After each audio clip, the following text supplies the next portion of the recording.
أما بعد فقد قال الله تبارك وتعالى في كلامه المجيد والفرقان الحميد.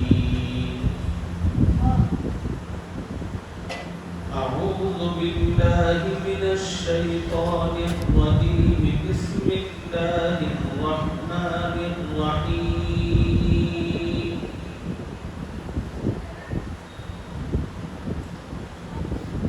هو الذي أرسل رسوله بالهدى ودين الحق ليظهره على الدين كله ولو كره المشركون. صدق الله العظيم.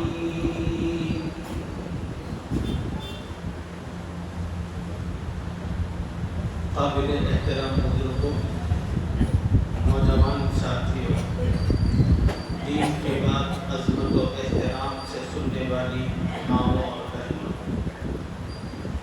السلام علیکم ورحمۃ اللہ وبرکاتہ۔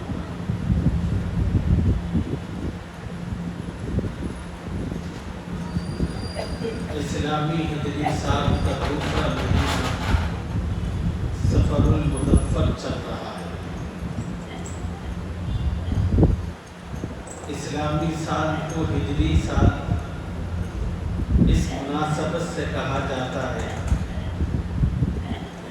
کہ رسول اللہ صلی اللہ علیہ وسلم نے مدینے کی طرف ہجرت کا سفر فرمایا تھا۔ اسی کی مناسبت سے اسلامی سال کے ساتھ ہجری سال بھی لگایا جاتا ہے۔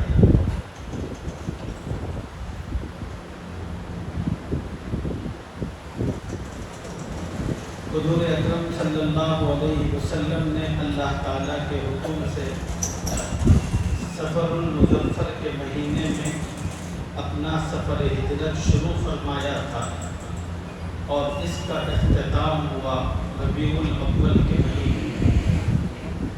حضور صلی اللہ علیہ وسلم سفر کے مہینے میں مکہ المکرمہ سے چلے تھے، اور ربیع الاول کے مہینے میں آپ صلی اللہ علیہ وسلم مدینہ المنورہ پہنچے۔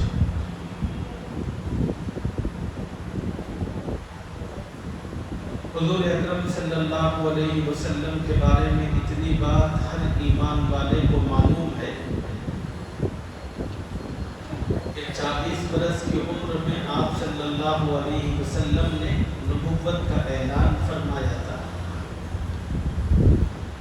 لیکن اس نبوت کے اعلان سے پہلے مکہ المکرمہ میں نبی علیہ السلام کو بہت چاہا جاتا ہے، اور سب کی طرف سے انتہا سے زیادہ پسند کیا جاتا ہے، اور ہر ایک نبی صلی اللہ علیہ وسلم کو عزت و احترام دیتے تھے، آپ سے مشورے لیا کرتے تھے، اپنی امانتیں آپ کے پاس رکھوایا کرتے تھے، اور سارے مکے میں آپ کو لوگ صادق اور امین کہہ کر پکارتے تھے، اور نبی کی تعریف و توصیف کرتے ہوئے کافروں کی زبانیں کبھی نہیں تھکتی تھی۔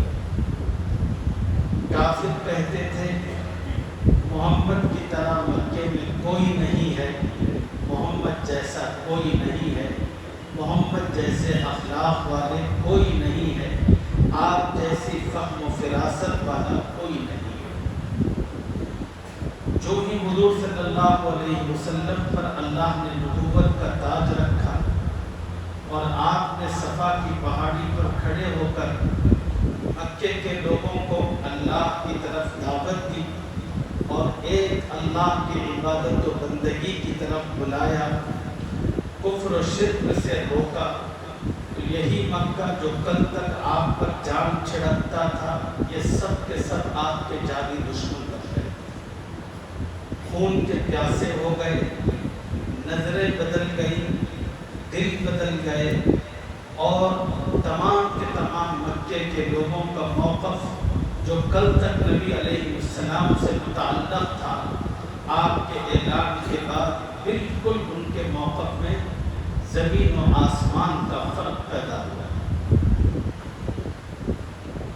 مکے کے لوگ اس وقت سے نبی علیہ السلام کا پیچھا کرنا شروع کیا، آپ کو ستانا، آپ کو تکلیف دینا، آپ کو اذیتوں میں مبتلا کرنا، طرح طرح کے آپ پر الزام تراشی کرنا، آپ پر تہمت رکھنا، آپ کو آڑے ناموں سے پکارنا، آپ کی عزت نفس کو مجروح کرنا، آپ کی دعوت و تبلیغ میں روڑے اٹکانا، آپ کو ذاتی طور پر ستانا، آپ کے لیے الجھنیں، مشکلات اور تکلیفیں پیدا کرنا، یہ ان کا محبوب ترین مشغلہ بن چکا تھا۔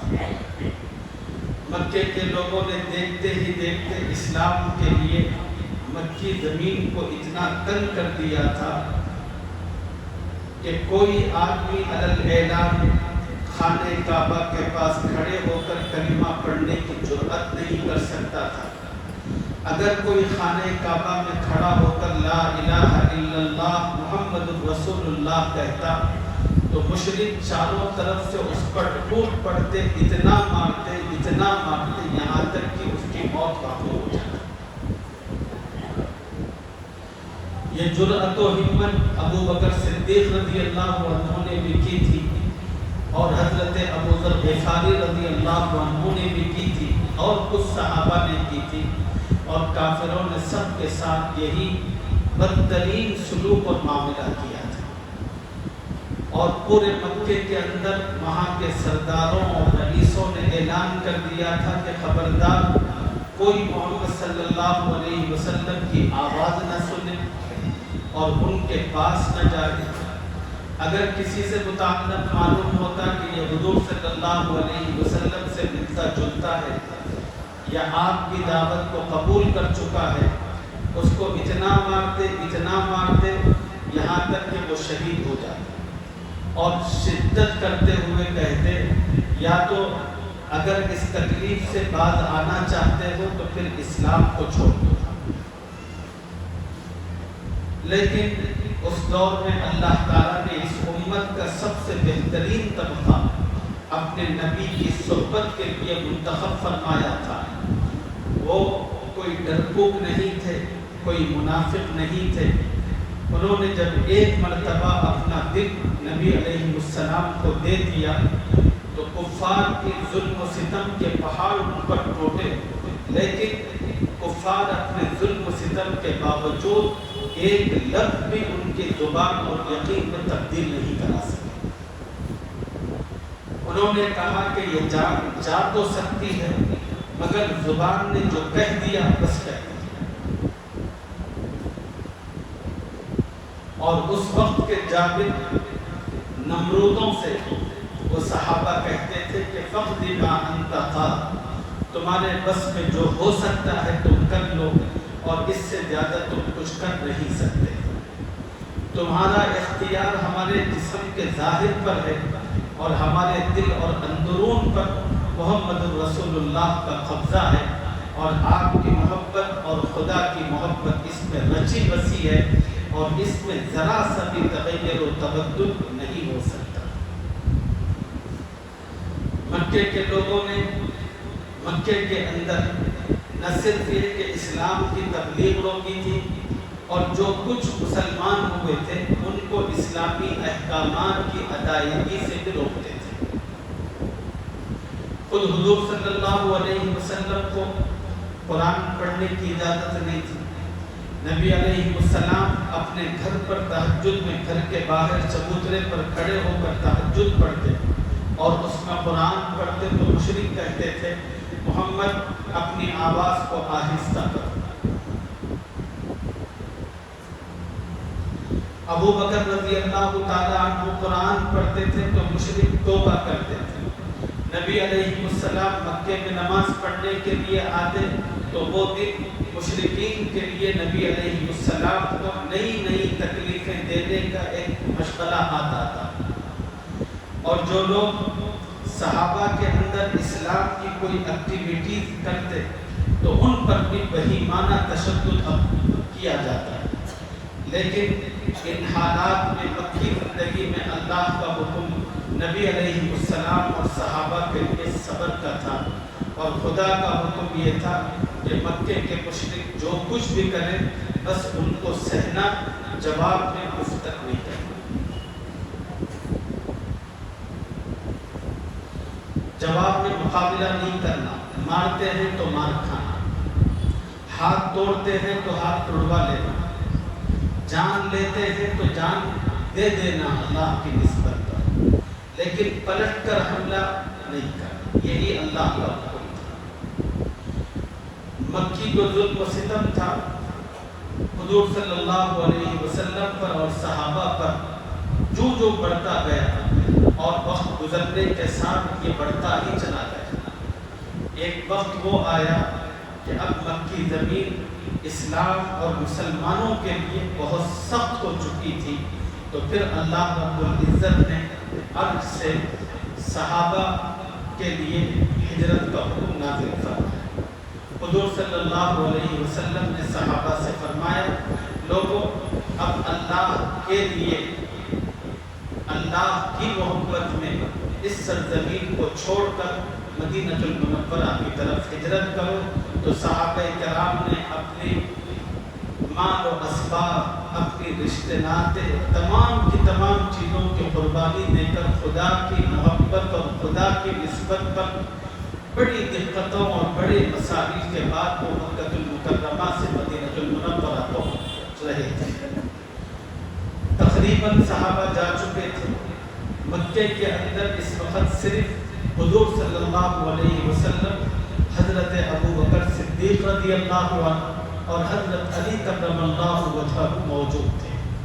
یا چند بیمار یا انتہائی کمزور صحابہ تھے جو ہجرت کر نہیں سکتے تھے، جن کے اندر اتنی استطاعت اور قوت نہیں تھی کہ وہ اس بابرکت سفر کو انجام دے سکے۔ پھر مکے کے مشرکین نے حضور صلی اللہ علیہ وسلم کو قتل کرنے کا ناپاک منصوبہ بنایا۔ نبی علیہ السلام اپنے مکان میں موجود تھے، اللہ نے جبرائیل امین کے ذریعے اپنے نبی کو خبر کروا دی اور نبی صلی اللہ علیہ وسلم کو بحفاظت خدا نے اپنے گھر سے باہر نکالا۔ گزشتہ جمعہ اس بابرکت سفر سے متعلق یہاں تک باتیں میں نے آپ کی خدمت میں عرض کی تھی۔ جو ہی نبی صلی اللہ علیہ وسلم اپنے گھر سے باہر نکلے، سیدھے ابو بکر کے مکان پر تشریف لائے۔ دروازہ کھٹکھٹایا، سیدنا ابو بکر رضی اللہ عنہ نے فوراً دروازہ کھولا۔ نبی صلی اللہ علیہ وسلم اندر تشریف لائے اور ابو بکر سے کہا، ابو بکر، اللہ نے مجھ پر ہجرت کا حکم نازل فرمایا ہے، مجھے حکم دیا ہے کہ میں ہجرت کر کے مدینہ المنورہ پہنچوں۔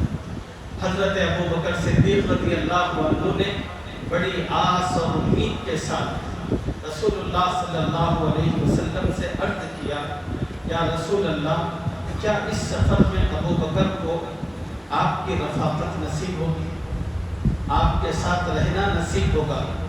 رسول اللہ صلی اللہ علیہ وسلم نے فرمایا کہ ہاں، اللہ نے مجھے اجازت دی ہے کہ اس سفر میں میں اپنے ساتھ صرف تمہیں رکھوں۔ اماں عائشہ صدیقہ رضی اللہ عنہا فرماتی ہیں، نبی علیہ السلام کی اس سفر میں صحبت کی خبر سن کر ابو بکر رضی اللہ تعالی عنہ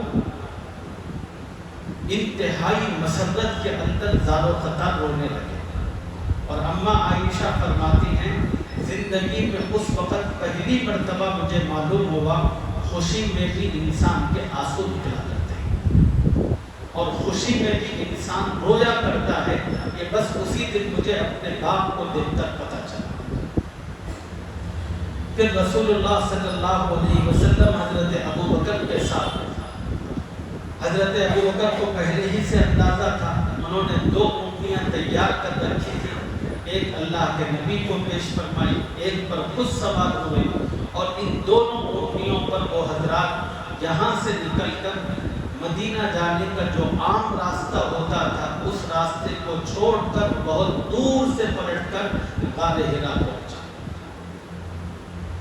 اور جب پہاڑی کا موقع آیا، سیدنا ابو بکر صدیق رضی اللہ تعالی عنہ نے رسول اللہ صلی اللہ علیہ وسلم سے کہا یا رسول اللہ یہ پہاڑی بڑی نوکیلی اور پتھریلی ہے، آپ کے نرم پائے اقدس اگر اس پر پڑیں گے تو بہت ممکن ہے کہ کہیں پر کوئی چبھن ہو جائے۔ یا رسول اللہ ابو بکر اپنی جان تو دے سکتا ہے مگر آپ کے جسم میں ذری سی خراش اور تکلیف آئے یہ ابو بکر کو گوارا نہیں ہے، یا رسول اللہ آپ مجھ پر سوار ہو جائیں۔ چنانچہ ابو بکر صدیق رضی اللہ عنہ نے رسول اللہ صلی اللہ علیہ وسلم کو اپنے کندھے پر بٹھا کر اس پہاڑی کی چڑھائی فرمائی۔ آج سے 1450 سال کے بعد جو بھی مومن و مسلمان حج کے لیے یا عمرہ کے لیے مکہ المکرمہ جاتا ہے اور پھر وہ زیارت کرتا ہے ان بابرکت مقامات کی اور پھر غار ثور کو پہنچتا ہے اور وہاں سے زمین پر کھڑے ہو کر اس چوٹی کو دیکھتا ہے کہ جہاں نبی علیہ السلام ہجرت کے موقع پر ابو بکر کے ساتھ پہنچے تھے، تو آدمی کے دانتوں میں پسینہ آنا لگتا ہے۔ زمین سے 3000 فٹ بلندی اور اس دور کے اندر چڑھنے کا کوئی راستہ نہیں تھا۔ آج کے دور میں اتنے زمانہ گزرنے کے باوجود بڑی مشکل سے تھوڑا سا آہستہ آہستہ ہلکے پھلکے سیڑھیاں بنائی گئی۔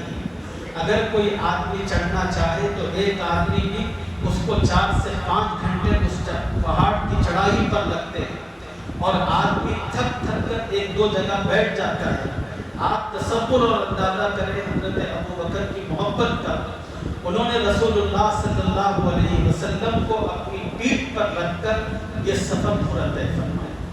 اسی لیے حضرت عمر رضی اللہ تعالیٰ عنہ بار بار فرمایا کرتے تھے کہ عمر کی ساری زندگی کی عبادت اور نیکیاں ایک طرف اور حضرت ابو بکر کی وہ ایک رات جو انہوں نے رسول اللہ صلی اللہ علیہ وسلم کے ساتھ اس پہاڑ پر گزاری، عمر کی ساری عبادتیں ابو بکر کی اس ایک رات کا مقابلہ نہیں کر سکتی۔ اور حضرت ابو بکر لے کر رسول اللہ صلی اللہ علیہ وسلم کو اوپر پہنچے اور ایک غار موجود تھا، وہاں پر حضرت ابو بکر نے نبی علیہ السلام کو اپنے کندھے سے اتار کر کہا کہ یا رسول اللہ ابھی آپ باہر ٹھہرے، پہلے میں اندر جاتا ہوں۔ ابو بکر کا خیال یہی تھا کہ غار میں کوئی زہریلی چیز ہوگی، کوئی سانپ اور بچھو ہو سکتا ہے، اگر اس کو ڈسنا ہو تو ابو بکر کو ڈس لے، میرے محبوب کو ذری سی بھی گزن نہ پہنچے۔ حضرت ابو بکر گئے اور پورے غار کو پاک و صاف کیا۔ غار کے اندر مختلف قسم کے سوراخ تھے۔ حضرت ابو بکر نے اپنی چادر پھاڑی اور اس کے ٹکڑے ٹکڑے بنا کر ایک ایک سوراخ کے اندر اس کو بھرنا شروع کیا، لیکن چادر کے سارے ٹکڑے سوراخوں میں ختم ہو گئے مگر ایک سوراخ باقی تھا۔ حضرت ابو بکر نے یہ کیا، اب اس سوراخ پر اپنا پاؤں لمبا کر کے رکھ کر بیٹھ گئے اور نبی علیہ السلام کو آواز دی یا رسول اللہ اب آپ تشریف لائیں۔ حضرت ابو بکر بالکل پیر لمبا کر کے اپنے ایک پیر کو موڑ کر بیٹھے ہوئے تھے۔ نبی علیہ السلام تشریف لائے اور ابو بکر کی گود میں اپنا سر رکھ کر لیٹ گئے۔ اس سوراخ کے اندر جس پر ابو بکر کا پیر موجود تھا، ایک موذی سانپ موجود تھا اس کے اندر، اور اس نے حضرت ابو بکر کے پیر کو ڈسا، جس کے نتیجے میں زہر پھیلنا شروع ہوا اور نہایت شدید ترین تکلیف ہوئی اور ابو بکر کے لیے بڑا مسئلہ تھا۔ اللہ کے نبی ابو بکر کے گود میں سر رکھ کر آرام کر رہے ہیں۔ ابو بکر کو احساس تھا کہ اگر میں حرکت کروں گا تو نبی کی آنکھ کھلے گی اور نبی کے لیے تکلیف کا سبب ہوگا، اس لیے ابو بکر ساری اذیتوں کو سہتے رہے۔ آپ تصور کریں کہ صحابہ کے دلوں میں نبی کی عظمت و محبت کتنی تھی۔ ہوا یہ کہ ابو بکر اسی برداشت کی کیفیت میں تھے، مگر ابو بکر کی جو آنکھیں تھیں وہ ضبط کرتے ہوئے جھلک پڑی اور کچھ آنسو ابو بکر کے نبی علیہ السلام کے چہرے اقدس پر آئے۔ جو ہی ابو بکر کے آنسو نبی کے چہرے پر آئے تو اللہ کے نبی نے آنکھ کھولی، دیکھا کہ میرا یار رو رہا ہے. پوچھا کہ ابو بکر کیا بات ہے؟ انہوں نے کہا کہ یا رسول اللہ پیر میں تکلیف ہو رہی ہے اور پتہ نہیں کوئی موذی جانور نے کاٹ دیا ہے. نبی صلی اللہ علیہ وسلم اٹھے اور اپنا دعا مبارک نکال کر جس مقام پر اس سانپ نے حضرت ابو بکر کو ڈسا تھا وہاں پر لگایا. اللہ رب العزت نے نبی کا لعاب لگتے ہی فوراً ابو بکر کے جسم سے زہر اور درد ہر قسم کے اثرات کو آنن فانن ختم فرما دیا. ادھر دوسری طرف مکے کے مشرک نبی کے گھر کا محاصرہ کیے ہوئے تھے. شیطان وہاں پر پہنچا اور اس نے ان لوگوں سے کہا کہ ارے بے وقوفو، جن پر تم حملہ کرنے کا ارادہ رکھتے تھے اور جن کے گھر کا تم نے محاصرہ کر رکھا تھا وہ تو کب کی تمہارے آنکھوں میں مٹی جھونک کر جا چکے ہیں. اب تمام کے تمام سرداروں کو پتا چلا کہ حضور صلی اللہ علیہ وسلم نکل چکے ہیں تو سارے کے سارے مکے کے لوگوں نے نبی علیہ السلام کی تلاش شروع کر دی. اس دور کے اندر کی جو CBI تھی، جو انٹیلیجنس تھی، وہ اتنی ماہر تھی، لوگوں کے قدم اور پیر کے نشانات کو دیکھ کر وہ لوگ آدمی کے منزل کا پتہ بتاتے تھے. چنانچہ کچھ کھوجی آئے، انہوں نے حضور صلی اللہ علیہ وسلم کے گھر سے، آپ نے تو زمین پر قدم رکھا تھا، اس قدم سے نشان ملاتے ہوئے ان قدموں کا تعاقب شروع کیا اور قدموں کا تعاقب کرتے کرتے غار ثور تک وہ لوگ پہنچے. وہاں اللہ تعالیٰ نے اپنے نبی کی مدد فرمائی اور غار ثور کے منہ تک پہنچے اور پہنچ کر وہ کھوجی تمام کے تمام مشرک سرداروں سے کہتے ہیں حضور صلی اللہ علیہ وسلم اور ابو بکر صدیق یہاں موجود ہیں.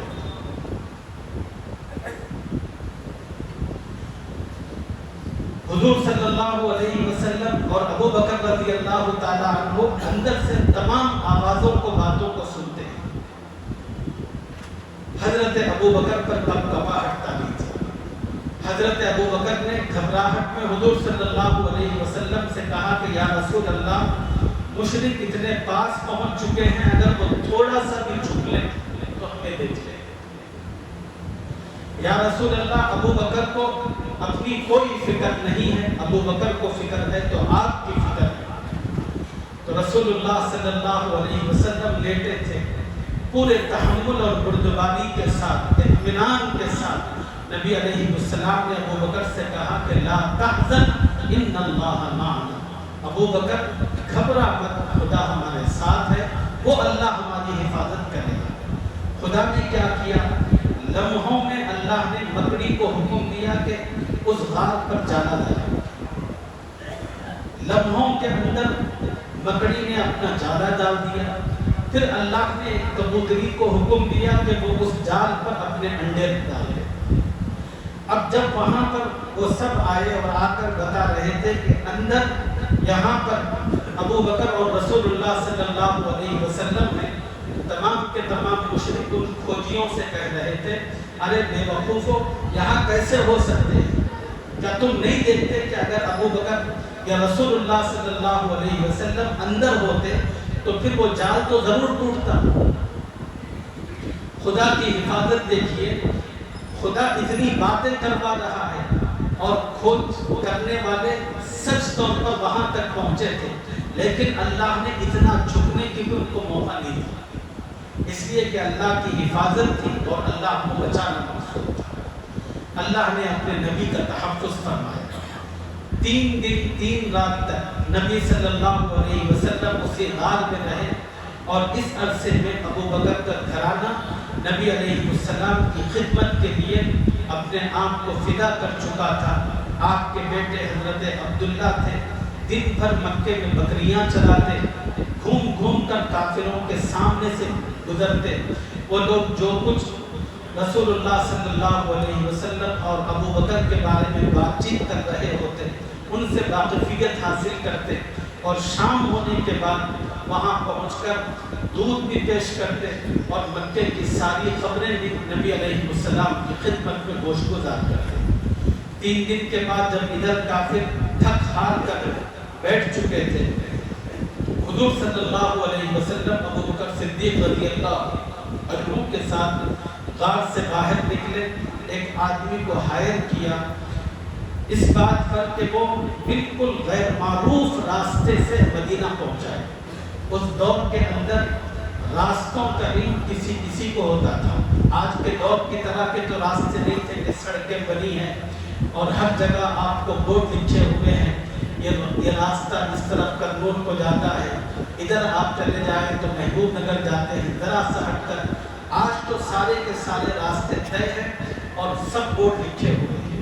اس دور کے اندر جنگل ہی جنگل ہوا کرتا تھا، ساری دنیا جنگل ہی جنگل تھی، آدمی کو پتہ ہی نہیں چلتا تھا کہ کہاں جانا ہے، کیسے جانا ہے، کس طرف جانا ہے۔ کچھ مخصوص لوگ ہوتے تھے، اللہ نے اس دور کے اندر ان کو راستوں کا علم عطا کیا تھا، وہ جنگلوں کے اندر آدمی کو لے کر جہاں اس کو جانا ہوتا تھا وہاں پہنچایا کرتے تھے۔ تو حضرت ابو بکر رضی اللہ عنہ نے ایک آدمی کو ہائر کیا کہ وہ مدینہ تک پہنچائے، مگر ایسے راستے سے جو راستہ عام طور پر لوگ جانے کے لیے استعمال نہیں کرتے۔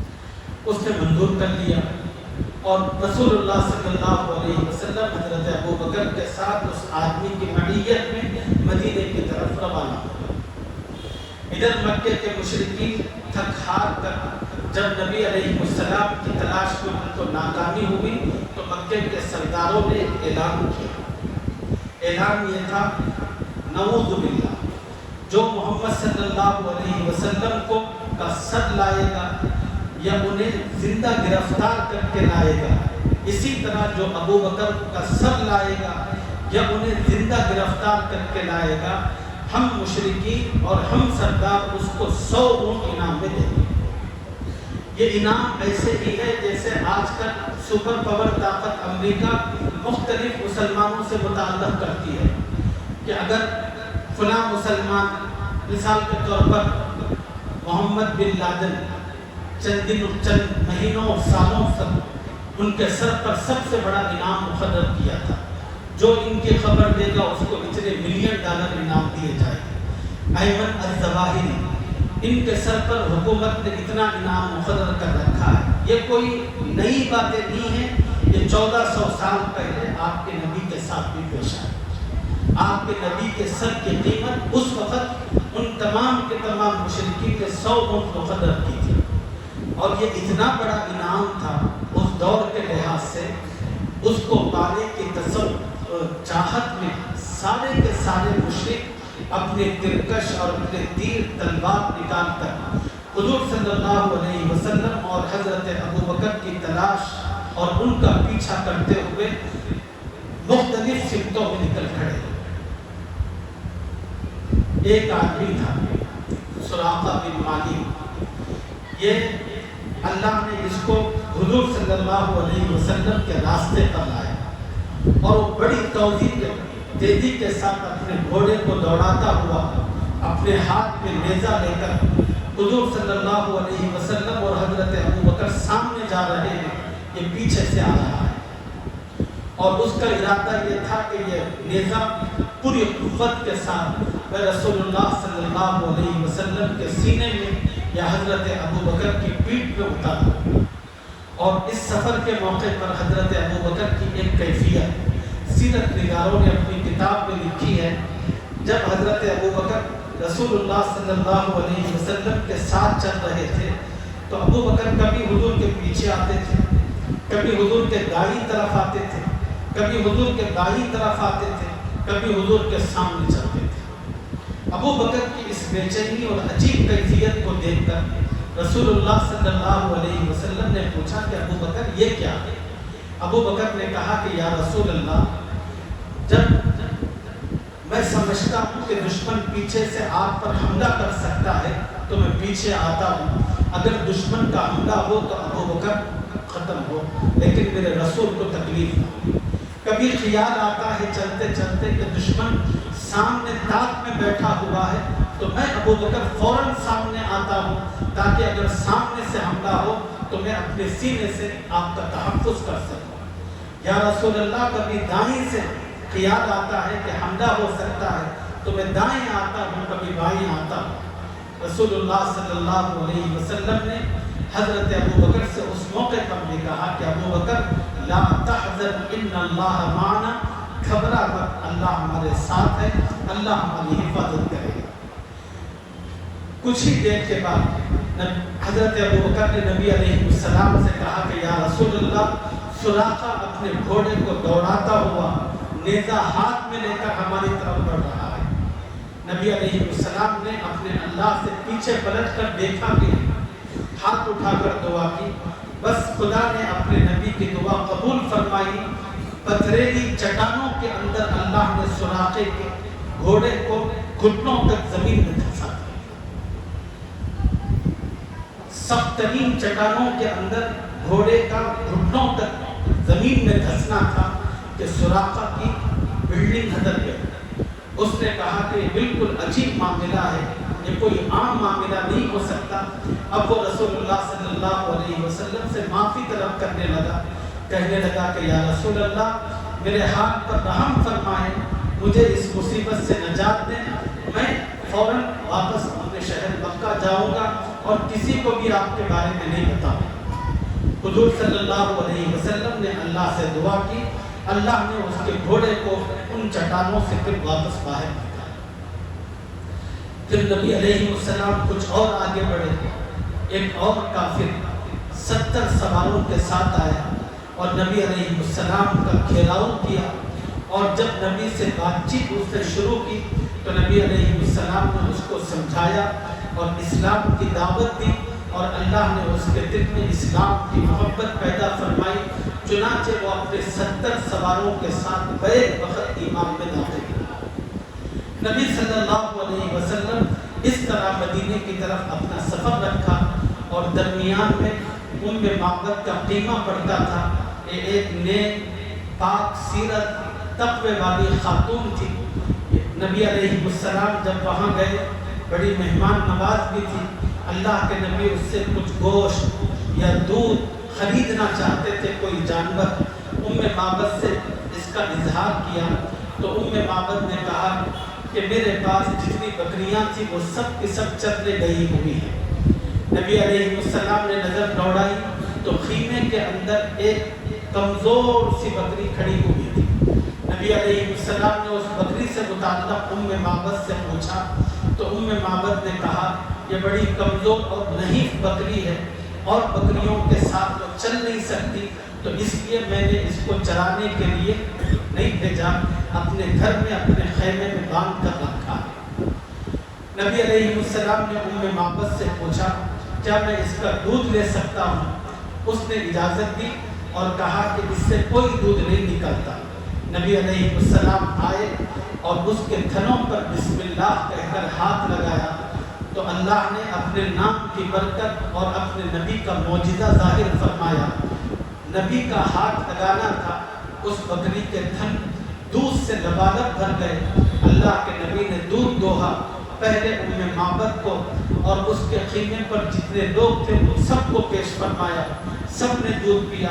پھر نبی علیہ السلام نے سب سے اخیر میں خود دودھ پیا اور ایک برتن دودھ کا بھر کر رکھ دیا۔ نبی علیہ السلام پھر یہاں سے آگے بڑھے اور بڑھتے ہوئے مدینے سے قریب پہنچے، یہاں تک کہ آپ قبا میں داخل ہو گئے۔ نبی علیہ السلام قبا پہنچنے کے بعد سب سے پہلا کام یہ کیا کہ آپ نے ایک مسجد کی وہاں پر تعمیر کی، جس مسجد کا نام مسجد قبا ہے۔ یہ اسلام کی سب سے پہلی مسجد ہے اور قرآن مجید میں اس مسجد کا تذکرہ موجود ہے۔ لَمَسْجِدٌ أُسِّسَ عَلَى التَّقْوَى مِنْ أَوَّلِ يَوْمٍ أَحَقُّ أَن تَقُومَ فِيهِ۔ یہ وہ مسجد ہے جس کی بنیاد تقوی پر رکھی گئی ہے، اور اسی مسجد کو یہ اعزاز حاصل ہے چونکہ اسلام کی پہلی مسجد ہونے کی وجہ سے اس مسجد میں جو مسلمان 2 رکعت نفل نماز پڑھتا ہے، اللہ تعالیٰ ایک مقبول عمرے کا اس کو اجر و ثواب عطا فرماتے ہیں۔ چنانچہ جتنے زائر عمرہ یا حج کے ارادے سے مکہ میں اپنا وقت گزار کر مدینہ پہنچتے ہیں تو انہیں مدینہ پہنچنے کے بعد مکہ، وہاں کا طواف، وہاں کی صبح و شام یاد آتی ہے، تو پھر اللہ نے ان کی تلافی کے لیے وہاں مسجد قباء رکھی ہے اور تمام حاجیوں اور معتمرین سے کہا کہ تم اس مسجد پہنچ کر 2 رکعت نفل پڑھو گے تو اللہ تعالیٰ تمہیں مقبول حج و عمرے کا ثواب عطا کرے۔ پھر نبی علیہ السلام نے مسجد کی تعمیر فرما کر وہاں سے آگے بڑھے مدینے کی طرف، تو درمیان میں بنی اسلم کے مقام پر پہنچے تو وہاں جمعہ کا وقت آ چکا تھا۔ نبی صلی اللہ علیہ وسلم نے وہاں پر پہلی جمعہ ادا فرمائی، اور وہاں پر ایک مسجد آج بھی موجود ہے جس کو مسجد جمعہ کہا جاتا ہے۔ اور رسول اللہ صلی اللہ علیہ وسلم نے اپنی 13 سالہ مکی زندگی کے اندر تو کبھی جمعہ ادا نہیں کیا تھا، خطبہ نہیں دیا تھا، لیکن یہاں پر مدینہ المنورہ میں نبی علیہ السلام نے پہلا خطبہ دیا تھا۔ وہ خطبہ حدیث کی کتابوں میں موجود ہے۔ اللہ کے نبی نے اس خطبے میں کہیں پر بھی مشرکین کی تکلیفوں کا، ان کی اذیتوں کا ذکر نہیں کیا کہ ہم لوگوں کو مشرکین نے مار بھگایا، یہ کیا، کوئی گلا، کوئی شکوہ نہیں۔ اس پورے خطبے کو آپ پڑھتے چلے جائیں، اللہ کے نبی نے سارے ایمان والوں کو نیکی کی، تقوی کی، طہارت کی، آخرت کی فکر اور اس کی تیاری پر مشتمل نصیحت فرمائی۔ پھر اللہ کے نبی وہاں سے آگے بڑھ کر مدینے کی طرف آئے۔ مدینے والوں کو پتہ چل چکا تھا اللہ کے نبی آ چکے ہیں، بس آج کل میں کبھی بھی آپ کی آمد ہو سکتی ہے، تو تمام کا تمام مدینہ صبح سے لے کر شام تک اپنے نبی کی آمد کے انتظار میں بیٹھا کرتا تھا۔ جو ہی نبی علیہ السلام مدینہ شہر میں داخل ہوئے، پورا کا پورا مدینہ جگمگا اٹھا اور سب چھوٹے بڑوں نے مل کر نبی کے لیے بے انتہا استقبالیہ کلمات، خوشی اور مسرتوں کا اظہار فرمایا، اور چھوٹے چھوٹے بچیوں نے دف بجا کر اپنے نبی کی محبت میں نغمے گائے۔ بچیوں نے کہا طلع البدر علینا من ثنیۃ الوداع وجب الشکر علینا ما دعا للہ داعی۔ نبی صلی اللہ علیہ وسلم کی تشریف آوری ہوئی، اور پھر یہاں سے ایک پوری تاریخ اور داستان موجود ہے۔ یہ ہجرت کا سفر ہے جو سفر کے بابرکت مہینے میں شروع ہو کر ربیع الاول کے مہینے میں اختتام کو پہنچا۔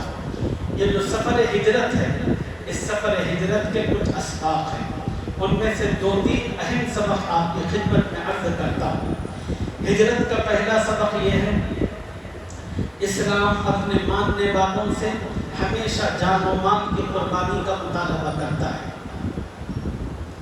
اور اس بات کا تقاضا کرتا ہے کہ اسلام کے ماننے والے ضرورت پڑنے پر جان بھی پیش کریں، ضرورت پڑنے پر اپنا مال پیش کریں۔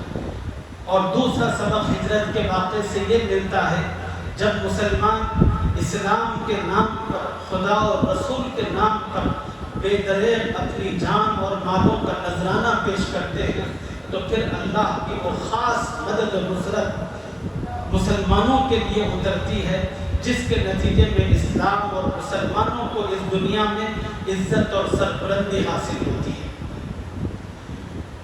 اور سفر ہجرت ایک انقلابی واقعہ ہے، اور اس سفر کے بعد اللہ تعالیٰ نے دنیا کے اندر مسلمانوں کو، اسلام کو ایک نئی کروٹ عطا فرمائی۔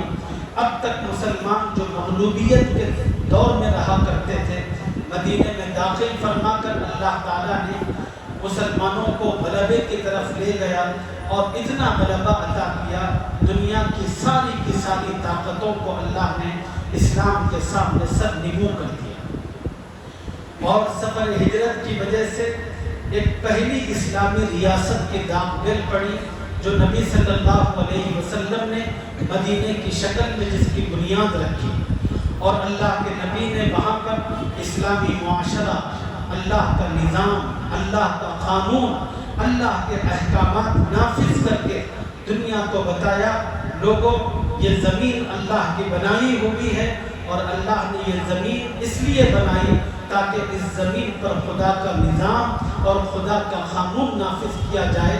خدا کا نظام اور قانون جب کسی زمین پر نافذ کیا جاتا ہے تو وہاں کے رہنے والوں اور کا کیا حال ہوتا ہے، وہاں کے امن کا حال کس قدر اونچا ہوتا ہے، یہ ساری کی ساری باتیں نبی علیہ السلام کی اسی سفر ہجرت سے منسلک ہے۔ اللہ تعالیٰ اس بابرکت واقعے کو ہمیں یاد رکھنے، ہمیں اپنے بچوں کو سنانے اور اسلام کی تاریخ سے اپنے بچوں کو وابستہ رکھنے اور ان کو بتانے کہ ہم سب کو توفیق اور سعادت عطا فرمائے۔ آمین یا رب العالمین۔ وما علینا